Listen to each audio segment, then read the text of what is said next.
Dear students,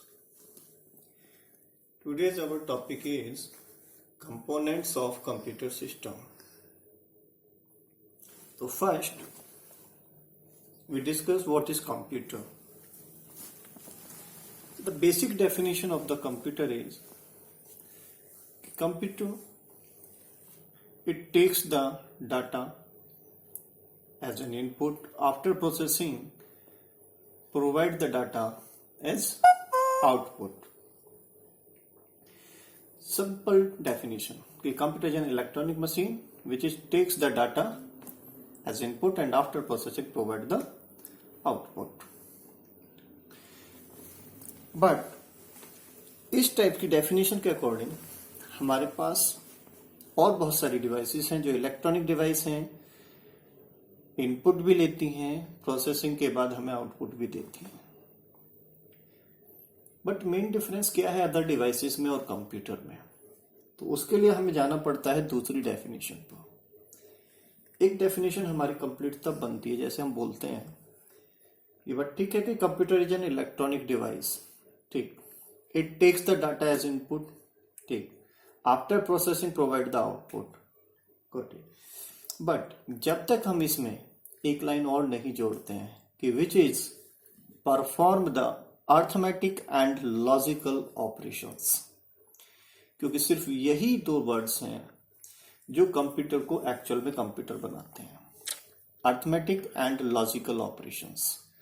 क्योंकि computer के अलावा कोई और डिवाइस ऐसी नहीं है जो arithmetic and logical operations perform करती हो.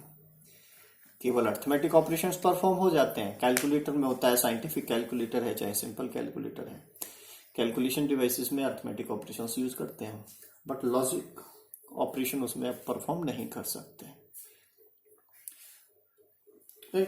अब हमारा जो टॉपिक है जैसे कि components of a computer system, तो कंप्यूटर में दो ही मेन पार्ट होते हैं, हार्डवेयर एंड सॉफ्टवेयर. तो हार्डवेयर में मेन हमारा आता है इसमें जैसे डेफिनेशन में भी था कि input device after processing provide the output. तो इनपुट डिवाइस की हेल्प से हम कंप्यूटर को डाटा प्रोवाइड कराते हैं, इंस्ट्रक्शंस देते हैं. प्रोसेसिंग करता है हमारा सीपीयू. प्रोसेसिंग के बाद हमें मिलता है with the help of output device क्या मिलता है हमें? Information and result. ठीक है, तो मेन पार्ट आता है, तो ये हार्डवेयर पार्ट हो गया हमारा पूरा. इसमें मेन हो गया कि वे डिवाइसेस जिसकी हेल्प से हम कंप्यूटर को इनपुट दे रहे हैं, वे डिवाइसेस जिसकी हेल्प से हमको रिजल्ट मिल रहा है. मेन आता है कि हमारा प्रोसेसिंग पार्ट जो करता है क्या? CPU, central processing unit. इसके भी मेन पार्ट्स हैं ALU, MU, CU. CU control unit, ALU arithmetic logical unit, MU memory unit. Future use के लिए हमारे पास होती है सेकेंडरी स्टोरेज डिवाइसेस. अक्सर मैं हमेशा जब भी पढ़ाता हूं बच्चे को एक ही बात बोलता हूं क्लास में भी कि कंप्यूटर ह्यूमन ने बनाया है, इसलिए कंप्यूटर के पास में सिर्फ वही है जो ह्यूमन के पास में है, जो हमारे पास में है. क्योंकि हम वही चीज बना सकते हैं, वही सोच सकते हैं जो हमारे पास है. उसकी एफिशिएंसी, कैपेसिटी बढ़ा सकते हैं, बट जो चीज हमारे पास नहीं है उसके बारे में हम सोच ही नहीं सकते. तो हमारे पास जो भी कुछ है वो सब सिस्टम के पास में है. हम कहें इनपुट डिवाइस की बात करें हम, तो हमारे पास यहाँ क्या है? Keyboard, mouse, joystick, scanner etcetera. इसकी हेल्प से हम कंप्यूटर को इनपुट देते हैं. ह्यूमन के अकॉर्डिंग हम देखें तो हमारे पास में हमारी आईज, नोज, ईयर्स, माउथ, यही हमारा है डिवाइसेस हैं जिसकी हेल्प से हम अपने ब्रेन तक, अपने सीपीयू के पास तक डाटा को पहुंचाते हैं. मेमोरी यूनिट की बात करें हम, तो मेमोरी यूनिट यानी कि वो डाटा जहां पर हमारी इंस्ट्रक्शंस हैं वो स्टोर होती हैं, तभी हम डिसीजन ले पाते हैं. तो हमारा क्या है? Brain is use for storing all kind of information. ALU, arithmetic logic unit, जहां अर्थमेटिक और लॉजिकल ऑपरेशन परफॉर्म होते हैं डाटा पर। सेम हमारे पास में है, arithmetic and logical operation data performed by the brain, हमारे ब्रेन के द्वारा ही परफॉर्म होता है।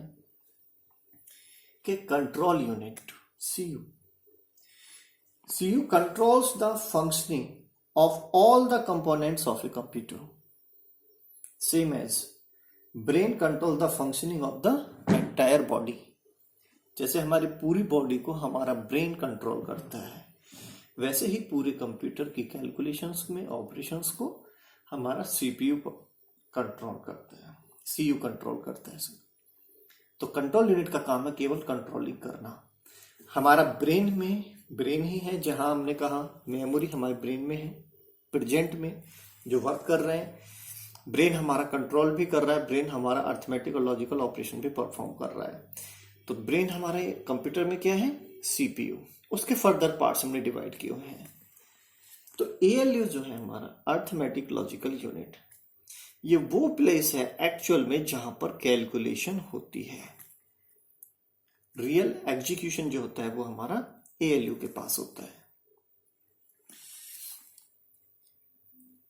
अगर हमें कंट्रोल डाटा परमानेंट स्टोर करना है तो उसके लिए हमारे पास क्या है, सेकेंडरी स्टोरेज डिवाइसेस। ये डाटा फ्लो का सिंबल है।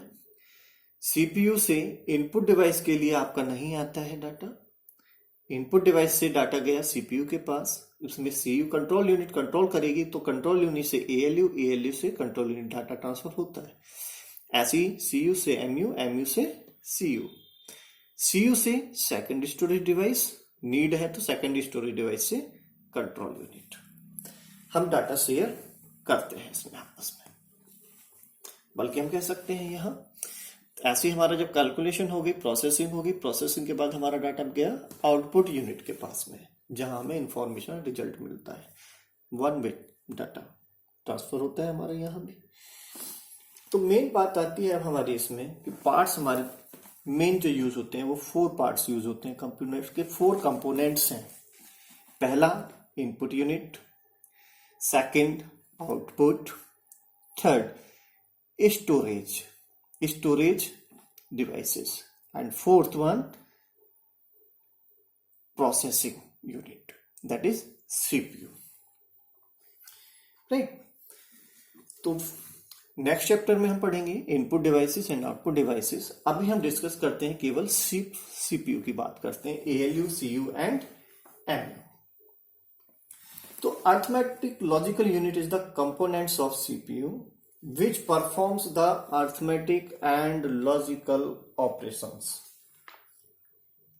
The arithmetic operations जैसे प्लस, माइनस, डिवाइड, सब्ट्रैक्शन, ये सभी ऑपरेशंस हमारे अर्थमेटिकल हो गए। लॉजिकल ऑपरेशंस क्या मतलब, टेस्ट, जहां हमें डिसीजन लेने की पावर जरूरत पड़ती है हमें, जहां decision operator test various conditions that are encountered during processing and allow for different action to be taken based on the results. The data and the operands act as the input for ALU and it generates the output as a result of computation। ये सवारा हमारा काम हो रहा है ALU की help से। Control unit क्या कर रही है वहां, control unit controls the operations every other components of computer system। It also controls the transfer of data and information among the various units। हम कह सकते हैं कि इनपुट डाटा से ही जो डाटा एंटर कर रहा है उसको भी जो कंट्रोल करता है वो सीयू करते हैं। ऐसे ही इंफॉर्मेशन जो रिजल्ट आ रहा है उसको भी कंट्रोल करता है सीयू, जो ट्रांसफर करता है हमारे आउटपुट यूनिट्स को। So in order to execute the instruction, the components of a computer receive signal from the control unit। So it extracts the instructions from memory, memory से information को extract करता है and decode them and send the necessary signal to ALU to perform the required operations। हम कह सकते हैं कि CU is the nervous system of the computer. एक नर्वस सिस्टम हम बोल सकते हैं कि ये हर जगह इन्वॉल्व है हमारा। नेक्स्ट है हमारा memory unit, MU. Memory unit में हमारा इंटरनल मेमोरी यूनिट में स्पेशली यहाँ हमारा एक तो होता है कि हम यहाँ रैम और रोम की बात करें, इसके साथ साथ और भी हमारी मेमोरी होती हैं, जैसे हम कह सकते हैं जो रजिस्टर की हेल्प से स्टोर करते हैं डाटा को। हमारे यहाँ यूज होते हैं कुछ इस मेमोरी के साथ, रैम रोम के साथ यूज होते हैं रजिस्टर्स। ये स्मॉलेस्ट यूनिट है हमारी डाटा को स्टोर करने की। तो रजिस्टर्स में हम अपने डाटा को स्टोर कर सकते हैं। तो a register is a very small data holding place in a computer processor. It holds an instruction, storage address or data. There are various types of registers. Each register perform a specific function. Some most common used register are AC, that is accumulator, DR, data register, AR, address register, PC, program control and etcetera, और बहुत सारे registers हैं। तो 16 to 32 registers हमारे इसमें use होते हैं CPU में, जिनका काम मेमोरी में स्मॉल डाटा को स्टोर करना है ओनली फॉर एग्जीक्यूशन के टाइम पर। सिर्फ एग्जीक्यूशन के टाइम पर ही हम रजिस्टर में डाटा सेव होता है। और ये मेमोरी यूनिट कंप्यूटर जब हम स्विच ऑफ करते हैं, पावर ऑफ होती है, तो ये मेमोरी यूनिट हमारी वॉश आउट हो जाती है, क्योंकि कैलकुलेशन के टाइम पर ही वर्क करना है इसका वर्क। फ्यूचर यूज के लिए हमारे पास सेकेंडरी स्टोरेज डिवाइसेस है, जहां हम अपने डाटा को परमानेंट स्टोर कर सकते हैं और जरूरत पड़ने पर उसका यूज भी कर सकते हैं। इनपुट आउटपुट यूनिट सेपरेटली इसको बाद में डिस्कस करेंगे। अभी हम बात करते हैं पहले मेमोरी यूनिट की।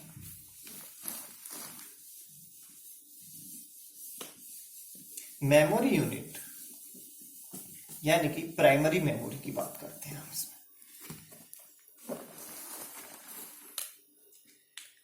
तो मेमोरी यूनिट में एमयू, तो first RAM, random access memory. तो रैंडम एक्सेस मेमोरी में मैं बात कर, इसमें क्या is the type of computer internal memory that can be accessed randomly. Whatever information we enter into the computer goes into RAM and remain there as long as we are working on an application. It is a volatile. It is a volatile memory. Volatile means जब हम computer को shut down करते हैं, bootable mode से जब computer बाहर जाता है, तो हमारी रैम मेमोरी वॉश आउट हो जाती है।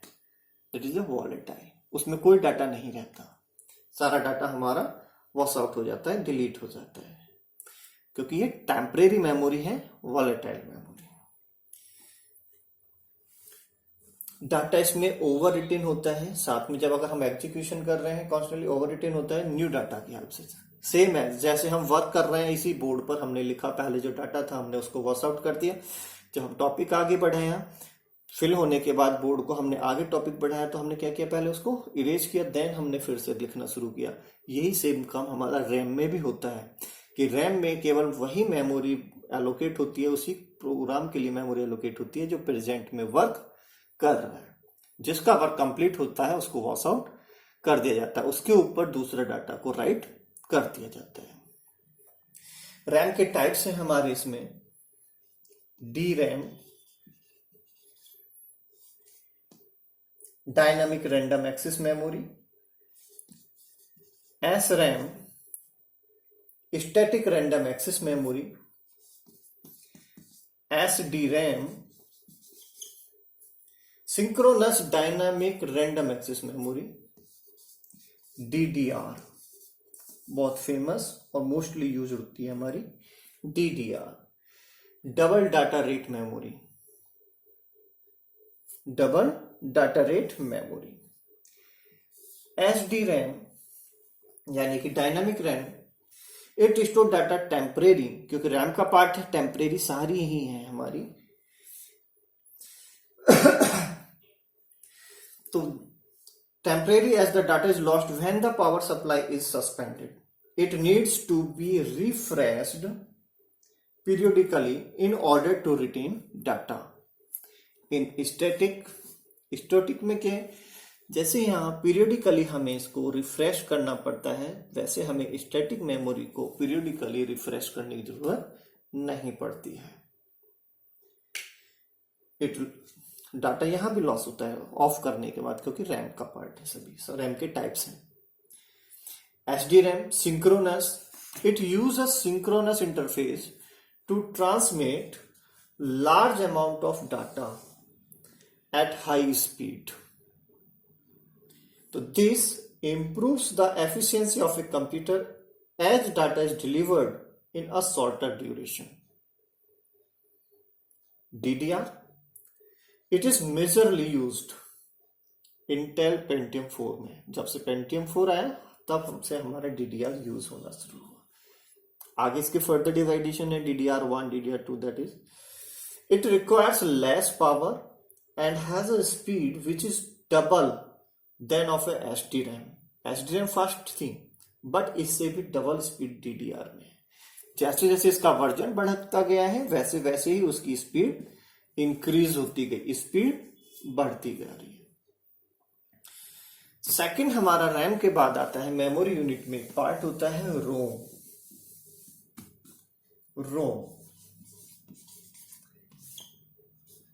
आजकल बच्चे इसमें कंफ्यूज हो जाते हैं, क्योंकि मोबाइल में जो मेमोरी यूज होती है उसको रोम नाम दिया गया है, जबकि वो एक सेकेंडरी स्टोरेज मेमोरी की तरह वर्क करती है। और रोम जो होती है हमारी, ये प्राइमरी मेमोरी होती है, परमानेंट होती है, नॉन वॉलेटाइल होती है। Permanent and non volatile.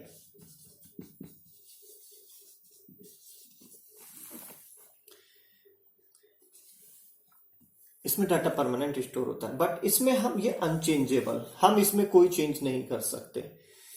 It depends on the manufacturing time, ये मैन्युफैक्चरिंग टाइम पर बनाई जाती है। इसमें आपका बूटिंग सॉफ्टवेयर इसमें इंस्टॉल होते हैं। रोम हमारी जो हेल्प करती है, ये वही मेमोरी है जो कंप्यूटर को बूट के टाइम पर एक्चुअल में बताती है कि उसके पास में क्या क्या है, क्योंकि इसी के अंदर हमारे वो सारे सॉफ्टवेयर इंस्टॉल्ड होते हैं। तो कंप्यूटर पे जब हम उसको बूट करते हैं तो डाटा रोम से जाता है। हार्ड डिस्क पे वर्क बाद में होता है, पहले रोम एक्टिवेट होती है, रोम ही उसको इनपुट आउटपुट डिवाइसेस के बारे में नॉलेज मिलती है रोम से। तो रोम में हमारा है, इसमें भी टाइप्स हैं इसके further, P ROM, EP ROM, EEP Rome,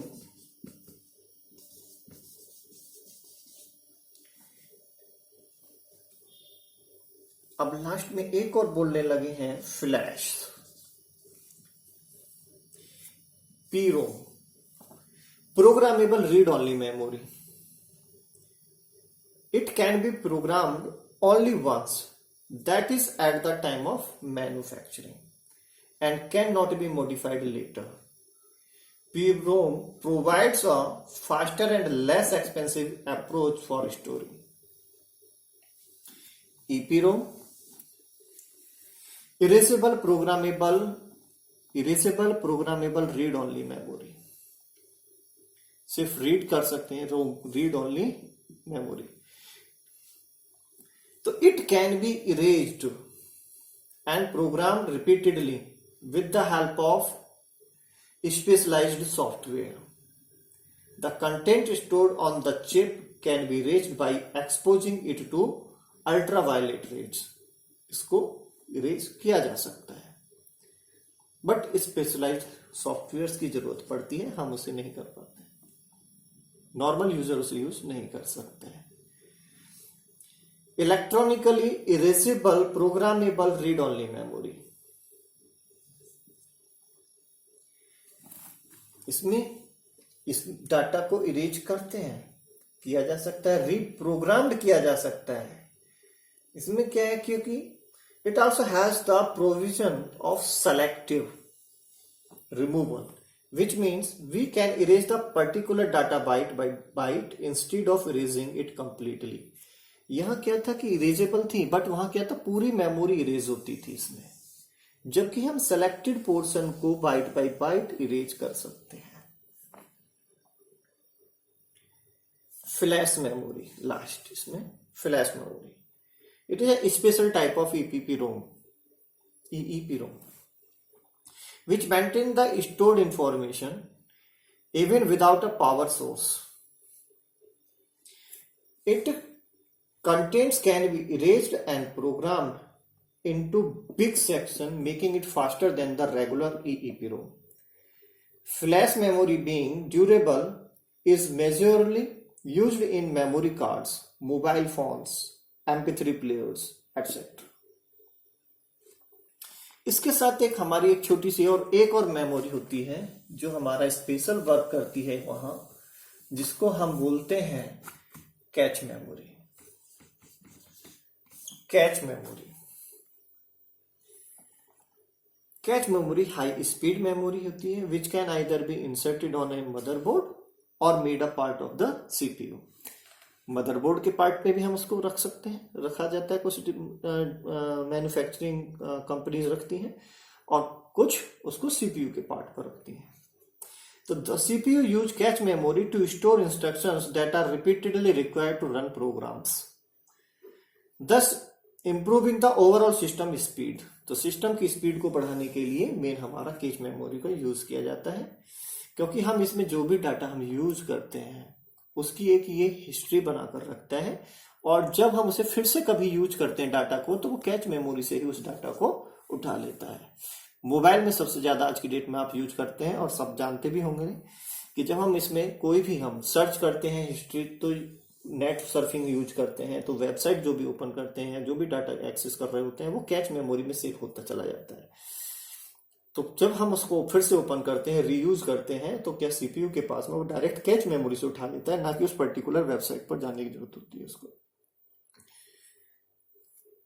but हम लोग बहुत ज्यादा यूज करने लगे हैं आज की डेट में मोबाइल्स को, तो क्या होता है कि हमारी कैच मेमोरी भी फुल हो जाती है, और अगर कैच मेमोरी भी अगर फुल हो जाती है तो कंप्यूटर फिर स्लो होने लगता है, मोबाइल स्लो हो जाता है, क्योंकि वो उसके पास में कैच में जब ऑलरेडी फिर इतना डाटा हो गया, तो वो उस पूरी कैच मेमोरी में उस डाटा को सर्च करता है, तो भी हमारा मोबाइल स्लो हो जाता है. इसलिए हमें बीच बीच में टाइम पर कैच मेमोरी को क्लियर करते रहना चाहिए. आज का इतना ही टॉपिक रखेंगे. इसमें नेक्स्ट पार्ट में हम बात करेंगे पेरिफेरल डिवाइसेस की. Okay, thank you.